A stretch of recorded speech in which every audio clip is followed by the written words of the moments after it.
Hello, hai. Saya Marsila Hassan, pembaca berita TV3 dan juga penyampai radio Bulletin FM. Marsila mesti kena ada, yang pertama, Marsila kena ada muzik sebab Marsila suka dengar lagu sebelum tidur. And Marsila kena ada blanket and also pillow.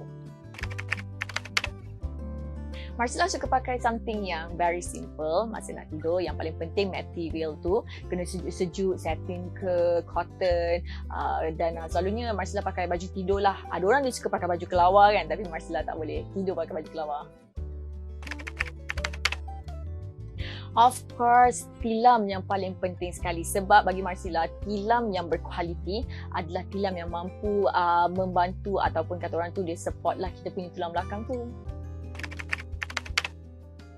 Semestinya tilam yang berkualiti.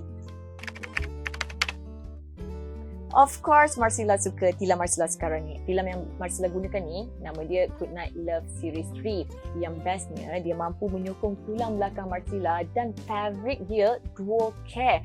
Kat Malaysia ni, cuaca panas. Penting untuk kita pilih tilam yang sejuk dan selesa untuk kita tidur lena. Selain daripada itu, DuoCare ni dia ada anti-static.